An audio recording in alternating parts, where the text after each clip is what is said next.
shoppers. Can I get a fucking oh yeah? Thank you. Thank you. He always just like says thank you at the end of it. That's the best part. Hey guys, what's up everybody? Welcome back to Frolfcenter. Today's October 8th, 2020. We might look a little different tonight because our main man is taking his lady out for her birthday, Cody. But happy birthday, I'm joined. Allie. Yeah, absolutely. And joined always with Adam. How you doing, man? What's up? Hey, man. Not much. Happy birthday, Kate. Again, I'm drinking a little bit of Uncle Nearest whiskey, which is a kind of new spot. What are you drinking over there? Oh yeah, I'm actually pretty anxious to dive into this one. It's a Puff Tart XL. I'm not a big sour dude, but the Bonet brothers turned me on to the brewing project. Right. They make fucking 10% sours. Oh, dude, the brewing project is my new jam. Like they do Cowabunga, they do. Man, that stuff's good. I like that. Yeah, like the Puff Tart, like anything Puff Tart is like it's got marshmallow and the fruit in it. It's pretty good. So yeah, that's what I'm drinking. I'm anxious to try it. Yeah. No weather today. I mean, we got a hurricane coming up. I'll give you the weather. Yeah. I'll explain it to the people. We have kind of a weird episode. We do have a guest tonight. It's kind of a surprise guest. We kind of arranged this last minute. But with USDGC going on and the Women's National Championship going on, we figure we're just going to have an episode kind of focused on that. We're not going to bring in a guest and go through their history and all that stuff. But we are lucky enough to have the radar gun technician from Central Coast Disc Golf here at up there at Rock Hill. Mr. Corey Nickles is with us today. How are you? The radar technician. What up, Corey?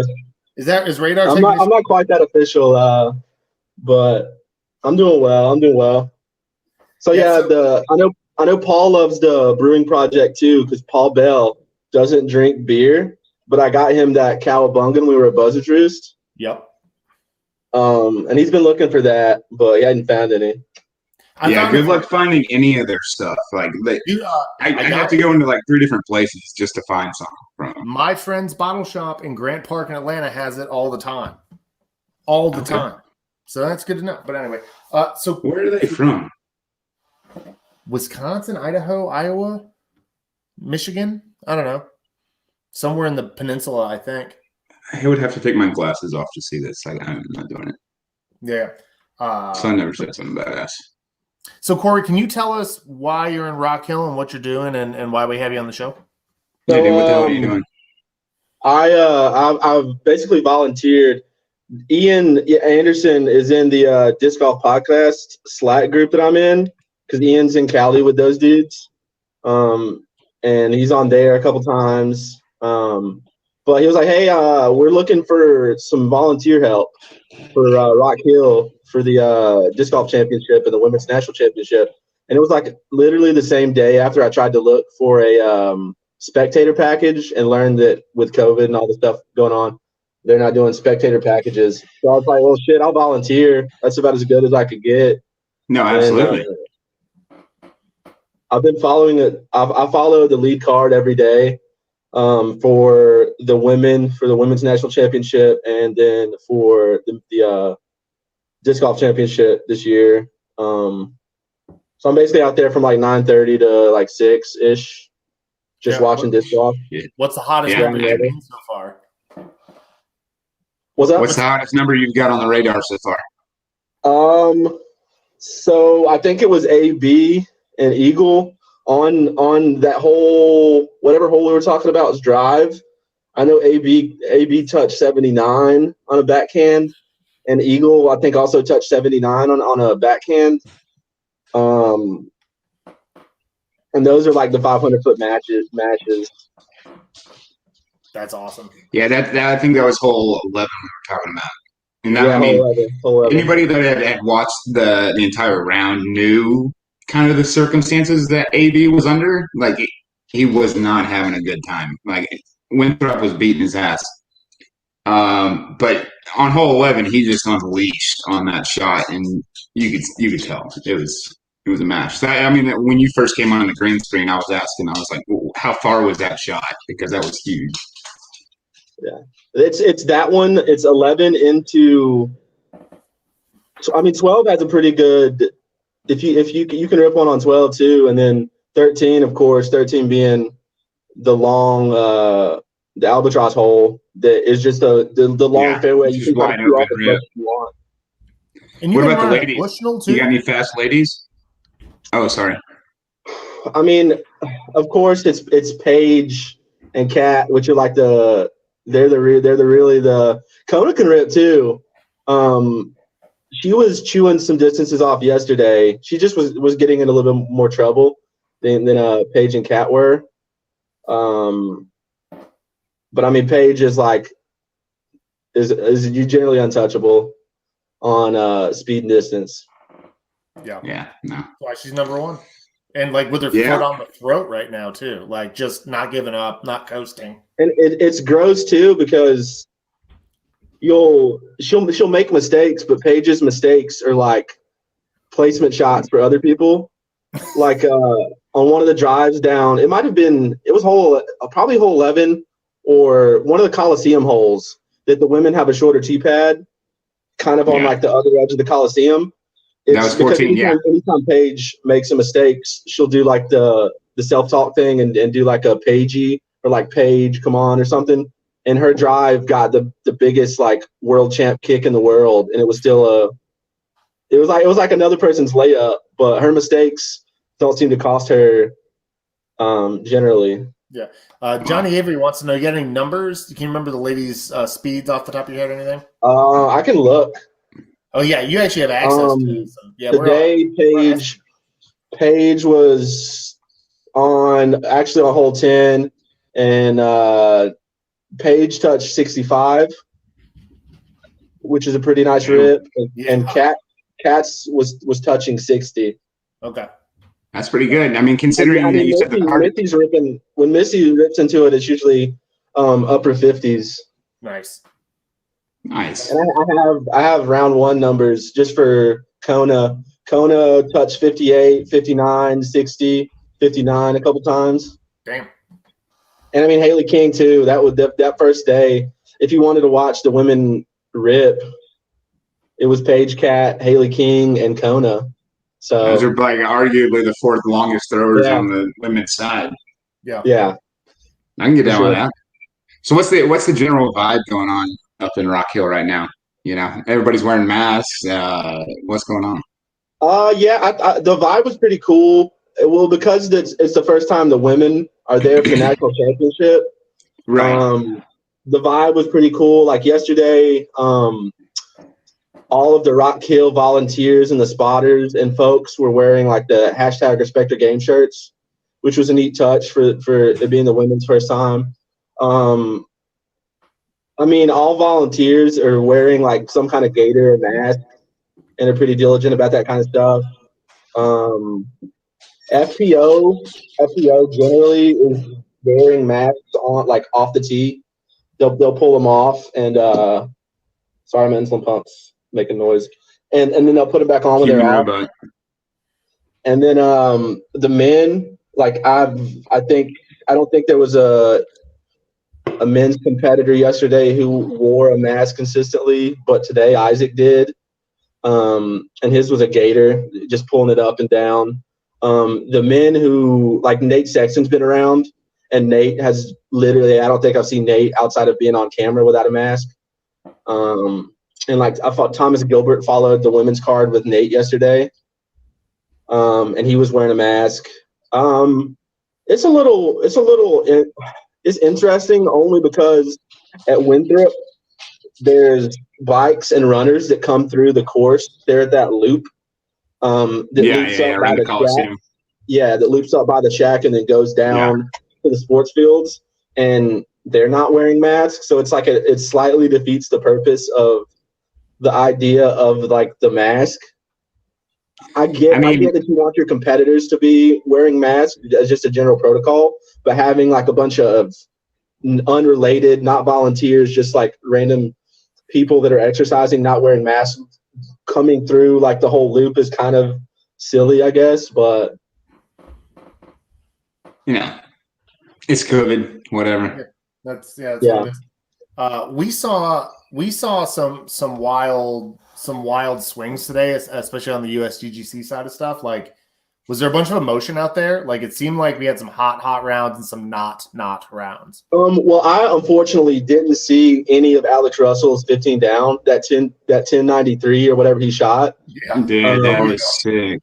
And apparently the hole he missed was a hole he should score on, which was 15 or 14, which is a bit the big forehand hyzer down the Coliseum over the hay bales. Right. So he could have had the 16 down and I guess maybe 1100 round. But AB was kind of slow. AB is a momentum player. So, like, I'm imagining the vibe of his 13 down yesterday compared to the vibe of him today was just a complete, like, different end of the spectrum. Oh, yeah. I feel that for sure on a personal level. Definitely a vibe player. You know, if you're vibing good, you're fucking playing good. Yep. For sure. And, I mean, he was still ripping on the holes he could rip on, but it was just, like, a lot of hazard and OBs that – it seemed like as soon as he started getting down the dumps, like it almost like started compounding, like a snowball effect almost. I mean, he would get the worst luck on expert. top of throwing bad shots. I'm not a Winthrop expert, but I mean, the thing about it is the one shot turns into two shots, turns into three shots real quick. And the holes can carry over because some of the holes, the OB is so tight that just like a little bit of lack of focus turns into another OB shot, which is just strokes compile. But yeah, and like Paul too. Paul didn't. So one of the other nuttier that's a whole other story there. One of the other nuttier shots I saw was Paul on 5. I think the big par 5 with the Winthrop Lake to your left. Oh yeah, 5. I remember specifically, and you might have heard it on live, or you might not have, but Paul threw a drive that was pretty okay, and then his second shot was that should have been a high spike hyzer over that right-hand tree line, but he never really got it high enough, so he ended up kind of pinching himself back there in that tree line, and then his shot was basically from the road to that peninsula, and he overshot the bucket and the peninsula and went OB on the other side. And just in like some of the stuff Paul talks to himself about, it was like something to the effect of like, what the hell, dude? Like two really bad shots on a single hole, because that's not something he's used to doing. He says that whole thing out loud to himself. I mean, yeah. Oh yeah, yeah. It's a total thing. Yeah, and I'm sitting back there because sometimes the vibe of Paul round today was, if Paul's playing really well, Paul will like pick up his bag and be on the move and like vibing and booing with the card. Yeah. But when he makes a bad shot or might make a few bad shots in a row, it's like he hangs around his lie, and I'm trying to get the distance at his lie, and so I'm kind of like awkwardly sitting there behind him, like just chilling, like, all right, bro, like I would like to get to that spot to be able to get the distance, but I also don't want to like get all up in the player's grill, and especially if someone's not having a great round. But you can hear all that kind of stuff, and it's not like obnoxious. It's not like to the point of like it's bringing everybody down. They're professionals. Yeah, right. It's Paul talking to himself. But sometimes I was able to hear just like stuff of him saying to himself. And he'll always do the thing where he like talks to himself about what he wanted to do with that shot, and that's what he was wanted. Like he like immediately was like, all you have to do is throw this shot high. Yeah. I mean, it's got to be a giant learning experience for you as well. Like when watching those guys, I mean, I know for like, you know, I got my ass handed to me and I donated a bunch of money, like my stretch, like coming up into the MPO field. But yeah, you learn so much, like playing with them, being alongside of them, and like watching how they like play and what their mental aspect is behind it. Like I can remember I played with Ulibarri at Hall of Fame, and he said, "This game is so easy. Like, what are you doing?" And that's something that's kind of like always stuck with me, and it's just been like, you know what to do, you know how to throw it. And I go, why aren't you throwing it? And I bet that's what's really cool for like. Not Isaac compared to your average players is leaps and bounds above, but is overshadowed by like the Pauls and the ABs and the Eagles. Right. So I bet even though Isaac didn't have the round he wanted today, like just being around those kind of professionals is just like absolutely an experience. I mean, that's an instant 5 points in the ratings right there. For sure.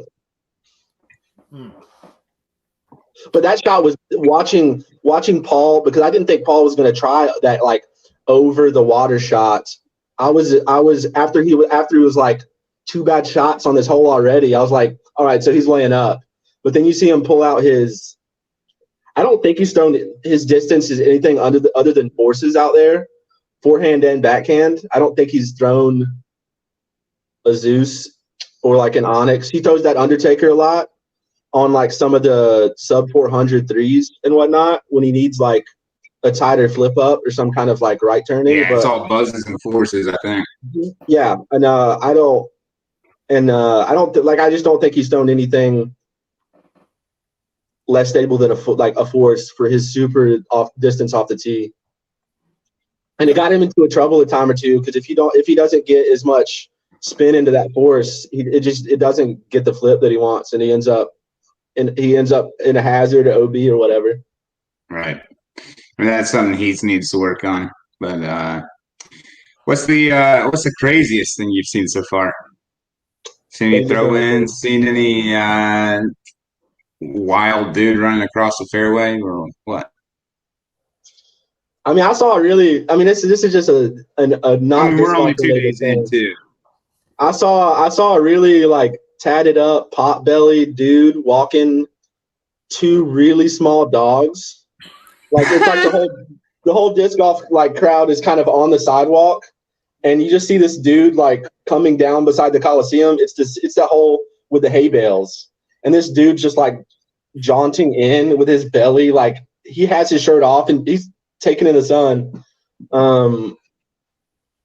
I guess that's pretty fucking crazy. Yeah, it's dude's having a blast. These dogs aren't the most masculine things I've ever seen, and that's fine.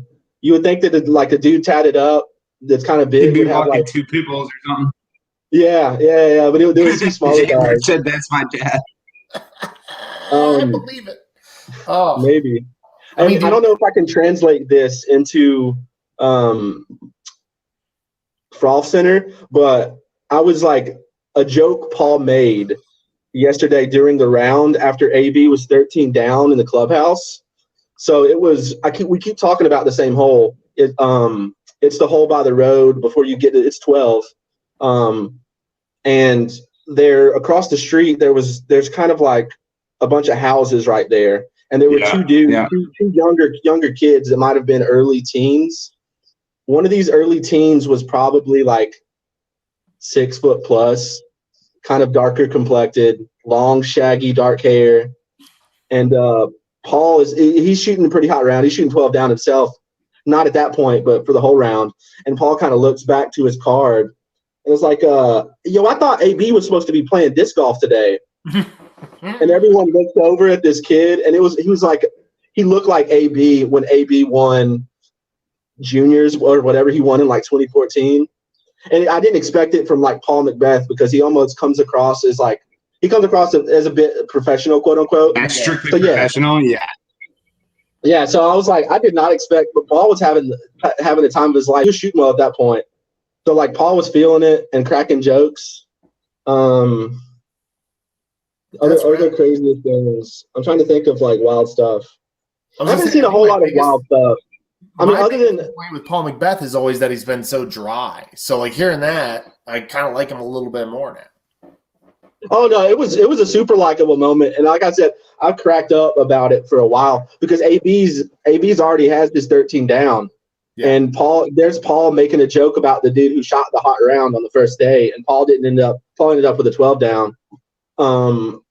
But I mean, I still think even though it's the par 4 that Paul's eagled twice, I think that shot compared to watching, because Eagle for instance both days he throws that P3X or whatever it is and lays up and lays up again and takes his 3. Paul just goes out there and it's like for him. He's thinking, dude, this is an easy eagle, and then he rips like a 487-foot drive on a rope. And then crashes the 17-footer or whatever, man.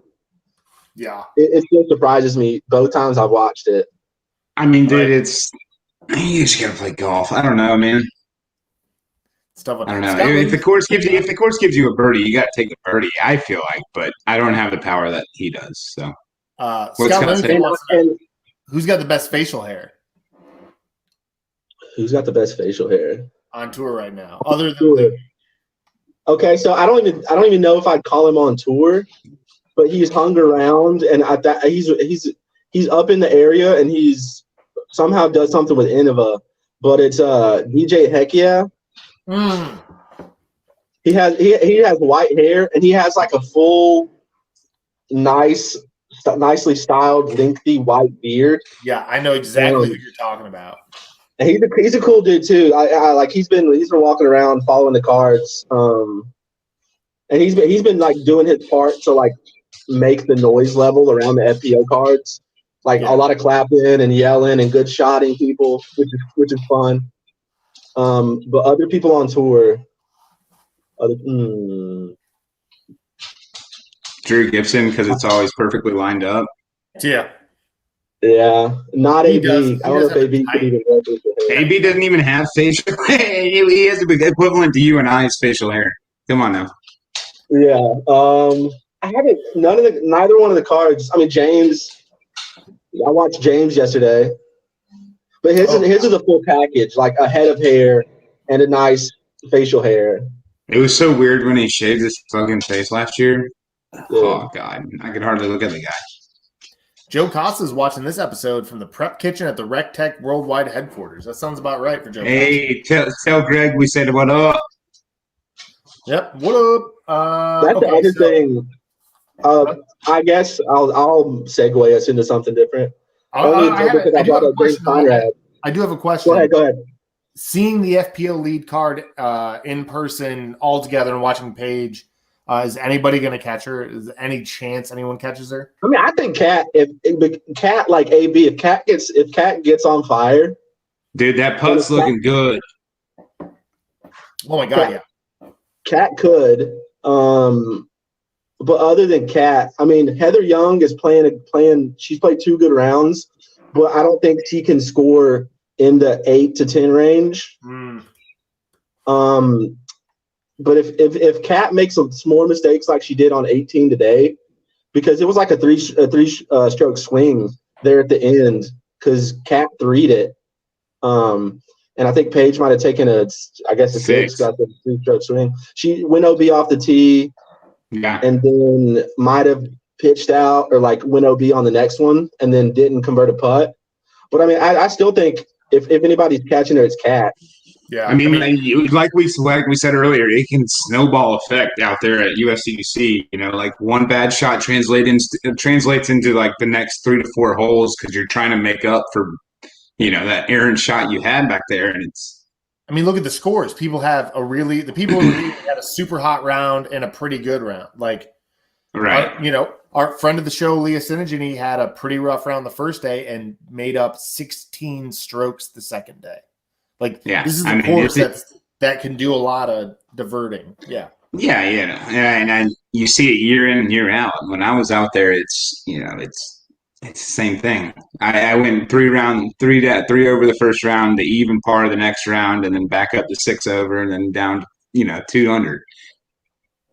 Yeah, it's just how I went through our rolls. It's really, and I like Isaac Robinson had a pretty hot round yesterday, shooting 10 down. Yep. And then he wasn't playing a bad round, but then got to 17, and it just blew up. That's what 17 can do too. See, that was gonna be where I went next, because I think maybe both days FPO doesn't have a problem getting on that island. Right. Like Haley King almost aced yesterday. It was 3 out of 4 birdies, 4 out of 4 they got there successfully. But then are they throwing from a different when tee? It came to the men, no, same tee. But the only time I see people make mistakes and not get on the green and then have to take their 3 is if someone wants to throw a backhand. Yeah. Like Even if you like yesterday, unfortunately, James couldn't find it in 3 because I just don't think just throw something over stable and trust it's going to come back over the water. Right. Easier said than done sometimes. But I mean, yeah, sure. You don't want to if you that one slightly overstable thing you don't want to throw into the water. Right. But, yeah. Fun fact here in Atlanta last year, Dollar and I played on the card together. And I went off like the cage for an ace on 17, and then Dollar threw lefty and skipped off the top of the band. We went back to back. It was pretty funny. That's fun. But yeah, dude. I mean, that's what it is. I mean, we got some people chirping about Chris Dickerson's round today. Yeah, where was that? I want to make sure we hit that because that was not to even like lift your nose to it, but homeboy shot 14, which is like. He laid up on 17 where Alex made his putt on 17. Yeah. Like, that's the only difference in those 2 rounds right there. Chris Dickerson is like 2 rounds in rotation away from winning a major because it's like every 3rd round of his is just disgustingly good.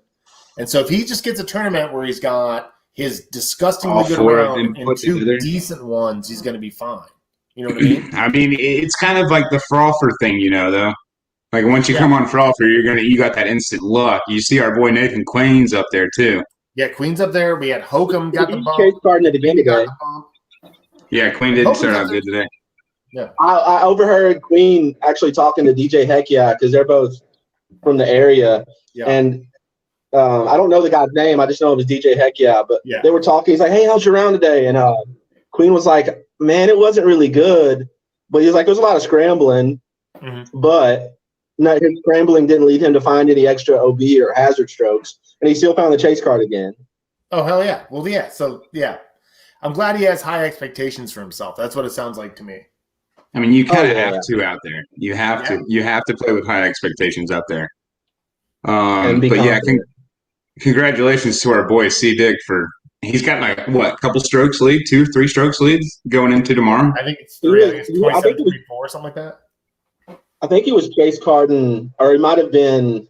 Yeah, he was chase card. So I kind of got to see some drives. Like I remember watching him on. He's got 2 strokes. I can't remember the hole, but I didn't. I of course only get to see guys that are on lead card, so I can't just spectate I can't come and go as I please. Don't worry, you'll get a full glimpse of him tomorrow, buddy.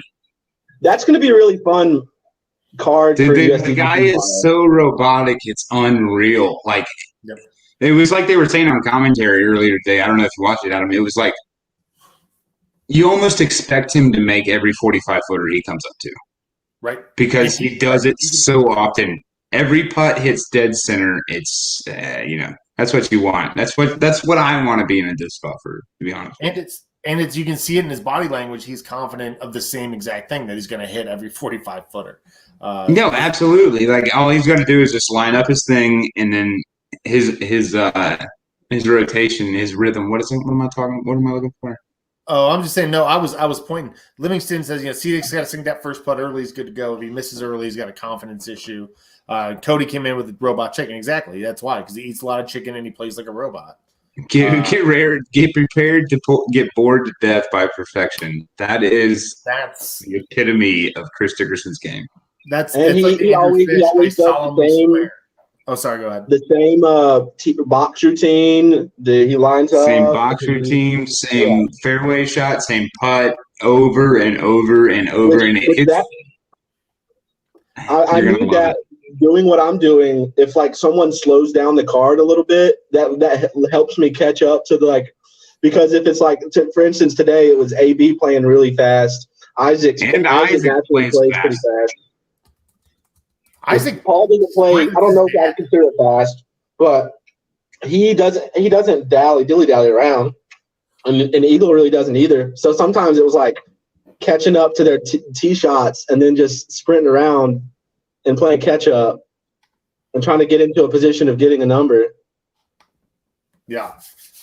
I think we touched a little bit on the weather. You ready to get dumped on tomorrow? I have 2 rain jackets that I will hopefully – I have one in my car.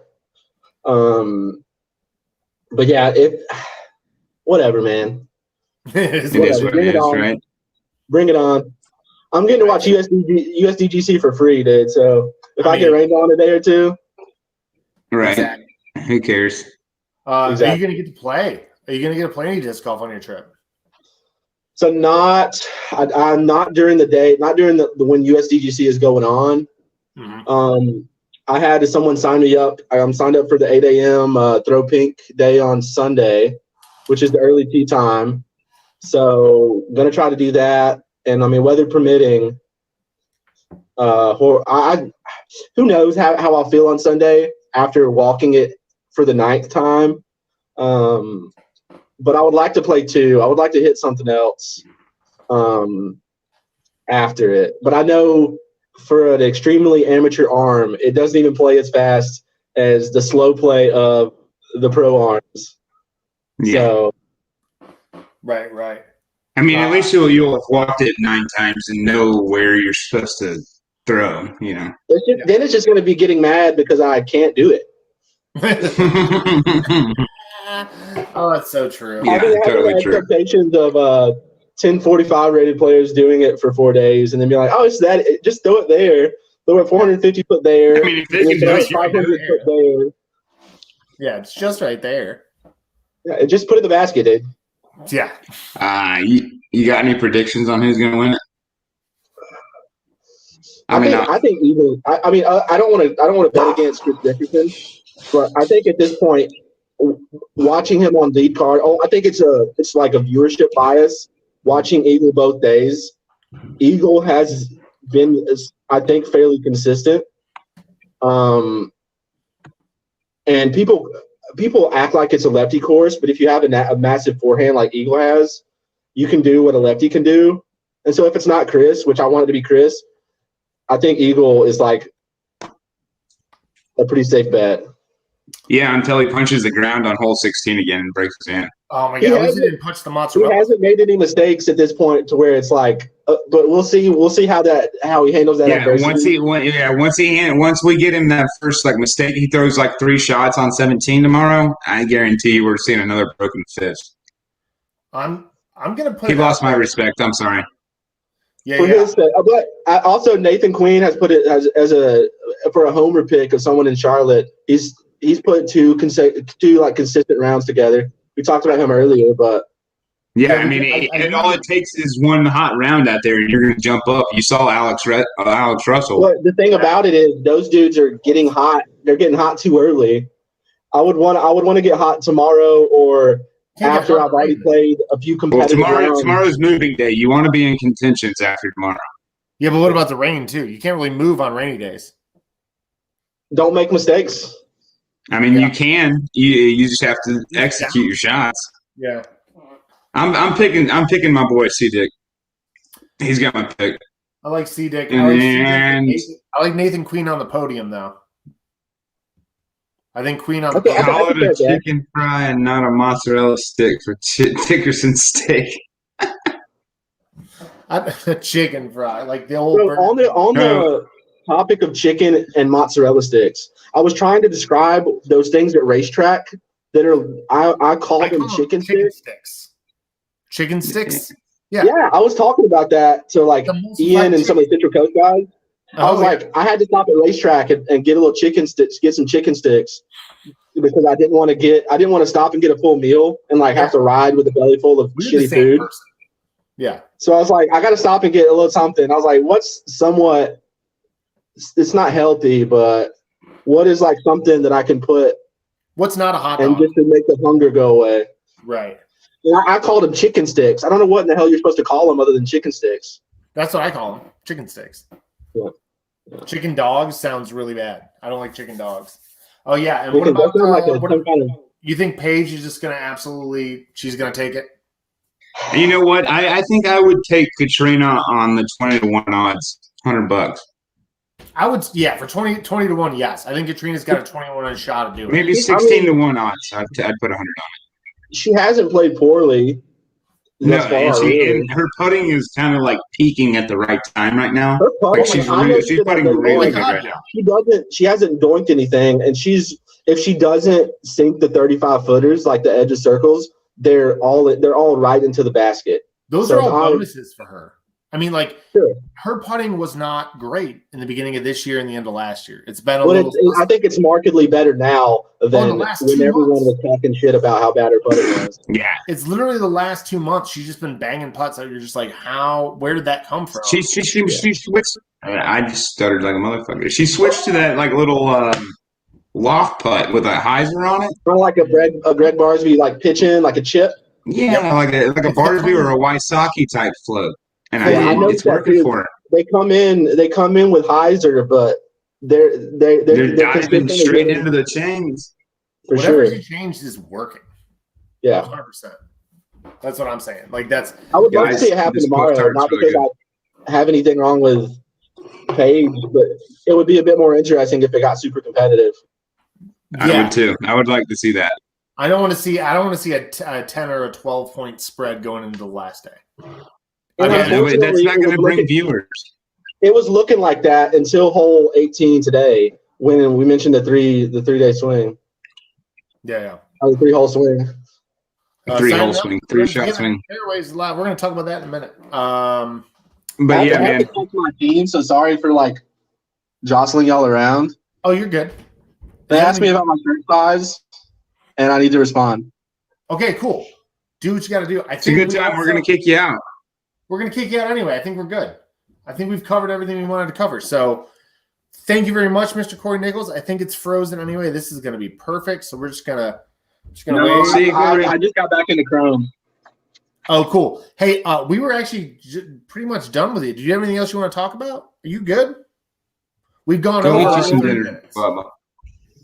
Yeah, I'm going to get some chicken wings. So thanks for having me on. Thanks for letting me ramble a little bit. Dude, thanks for coming. I need to find the nearest racetrack pronto. Yeah, definitely. All right. See you, dude. Later. Later, Corey. Oh, that was good. That was fun. Yeah, I mean, it's fun to touch. Yeah, dude, I keep stuttering. What the fuck? It's fun to touch base with these guys that are like out in the forefront, and like, I mean, that's huge. Like, go out there and like volunteer your time just so you can watch live disc golf. That's fucking cool as fuck. Dude, he was so pumped too because like he said he got it from the Slack group, which is like social media of the Disc Golf Podcast, which I listen to, which is like a beer and disc golf podcast. Like it's great. They're from California, but they haven't had shows because they had wildfires. They both had to like leave their homes and come back and all that stuff. But those dudes are rad. But anywho, we've got some local and national news, and that's about it. I think Cody might show up at some point. He said he was on the way home. He like sent a message, so we might get like a minute of Cody. But you and I are going to hang out on Sunday. Yeah, but on Saturday first, they got the zipline tournament out at Lula. I'm sorry. Let's go in sequence. Let's just go in sequence. Sorry.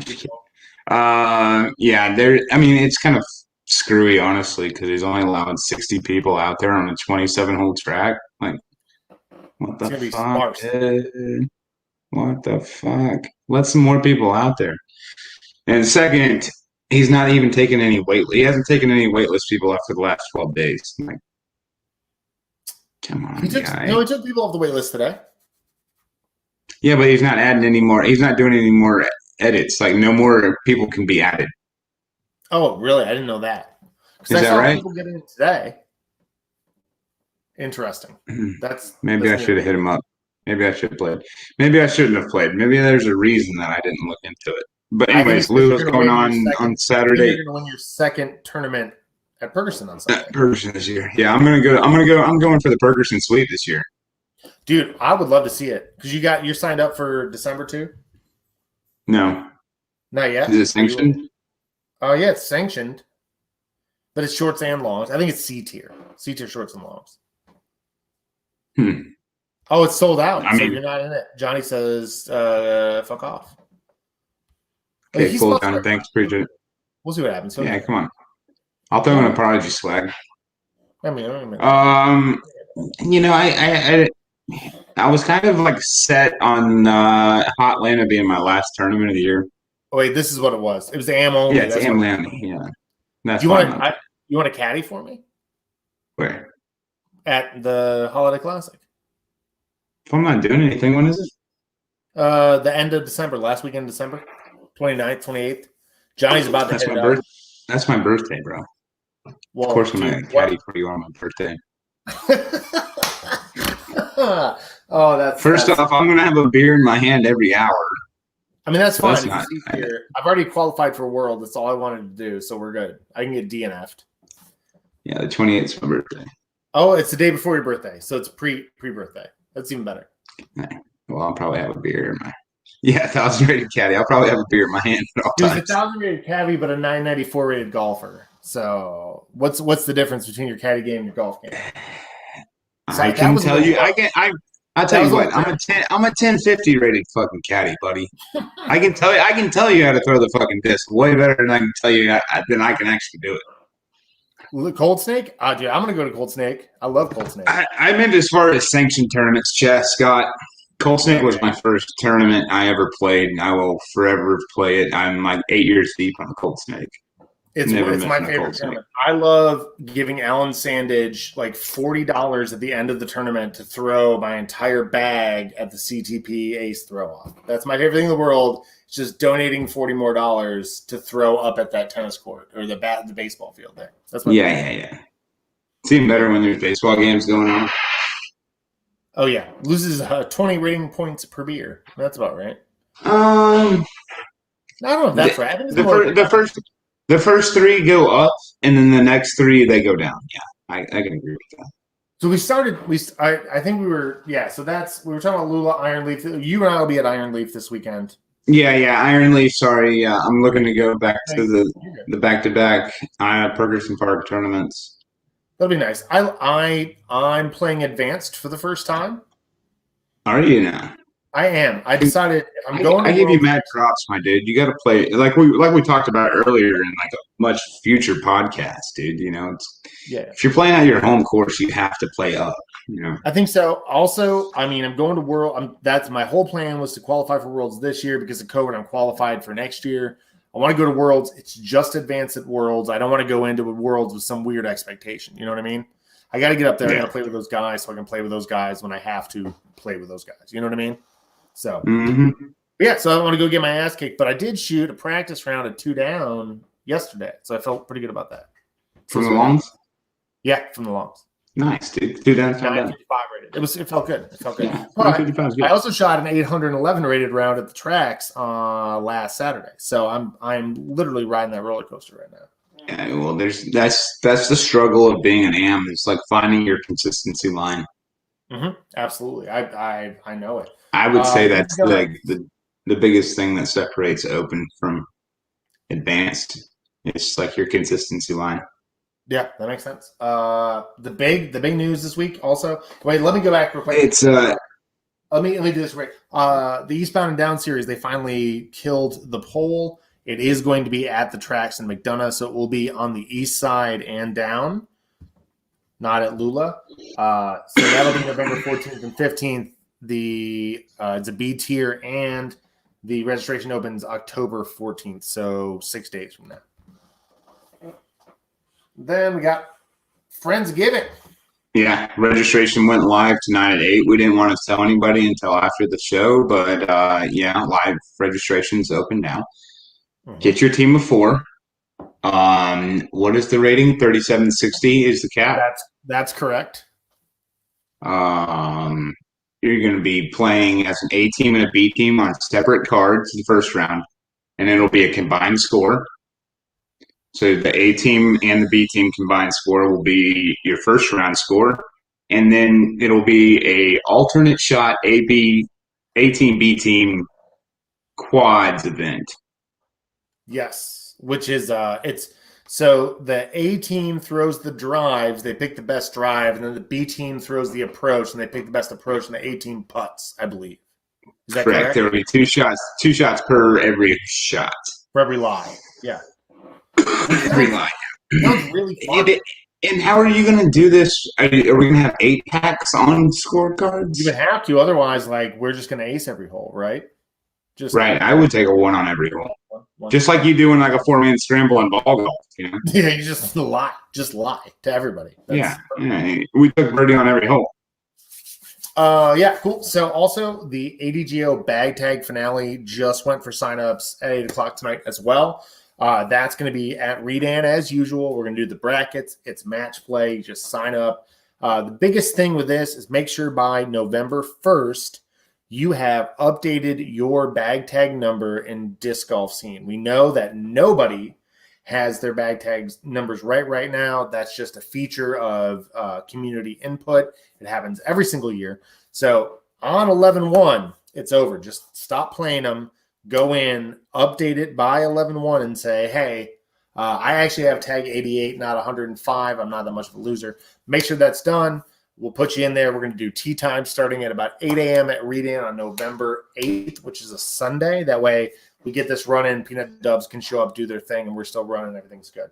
But all of that information is on Disc Golf Scene. But once again, important part, because of COVID, we cut the required rounds from 7 to 3. So if you don't have any rounds, you need to get 3 rounds to play.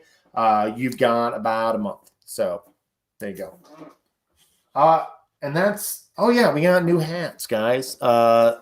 We got some more for. No, they're coming in next week. Next week. I was hoping I was going to have this week for Iron Super pumped about them. I'm really liking the colors that are about to be coming out. I think we leave them to a surprise to everybody. We don't tell them what color. No, we will say that this hat right here, the black and the white, exactly the same hat will be coming, but there will also be 2 different rope caps, same exact hat, but we've got Sling Break 2020 as one of the colorways, and then we've got this mustardy thing we haven't named yet. We might call it, some sort of Gildan's reference or something, but you're gonna like what you see. Gotta let them be the secret. You guys are gonna like them. So they're gonna be super limited. We're not gonna have a ton of them. So when they go live on the website, because we have a website store that's gonna open when these hats hit, you better snatch them up quick. That's all I'm saying. We don't have a whole bunch of them. Yeah.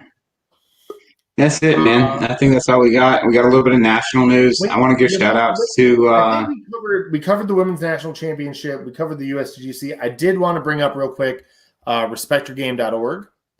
This is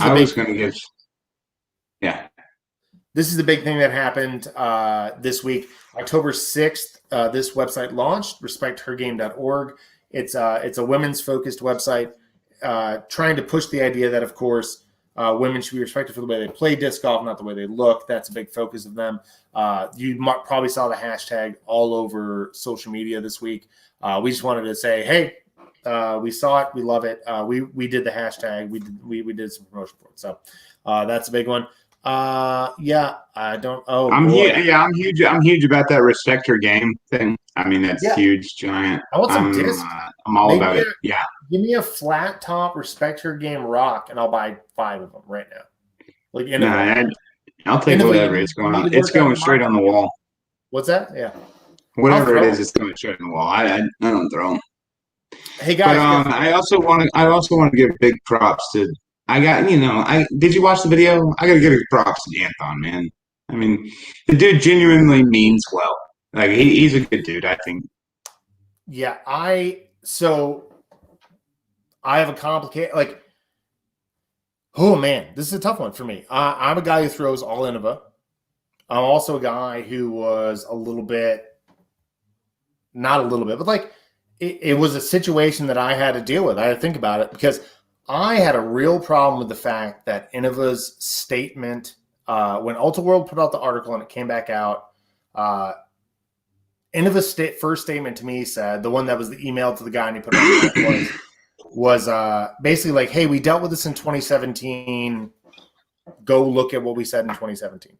That was an issue for me. The latest statement that we talked about that just came out with Anton with the video message and Innova the thing saying Anton's going to cover it up. He understands now that it's an issue. That was what I was looking for from Innova that I didn't get a week ago. And I don't know why it took them so long to do that.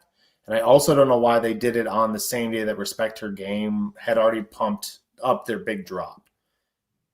It was a weird, they kind of usurped the Respect Her Game people with the Anton video, which they knew was going to be a social media thing. I almost wish they waited a day, even though I wish they had also done everything a week ago. But anyhow, a week prior. Yeah, I think that might have been a little bit on. It should have taken 48 hours for this to get figured out, but it is what it is. Anyway, it is what it is. Yeah. I would like to welcome someone to the hall or to the wall of shame. His name's Cody Vitale. Nice sunglasses. Ew, dude, you don't have any sunglasses on? I'm gone. See you guys. Have a good night. Yep. Just wanted to say what up. Go, Isaac. How was Kate's birthday? What'd you guys eat? We had so in Durham, they have a couple of places that are grouping together. You order at one place and you can get pasta, pizza, or the burger joint. And so we got a little bit of everything. Nice. Okay. Well, hell yeah, that's awesome. Happy birthday. Give Kate a kiss for me. She is upstairs taking a shower. Well, go join her for me. Let's get you off of the show here. Yeah, no kidding. Yeah, thanks for watching, friends. See you next time. You shouldn't be here. See you, dude. All right, Austin. Do you want to sign off? You want me to sign off? How do you want to do this? Hey, man, I'm Lido56469. All the handles. I'll be here next week. See you. Cool. I'm Adam Wasilowski, and we're having a really good fun time. And thanks for watching. And thanks.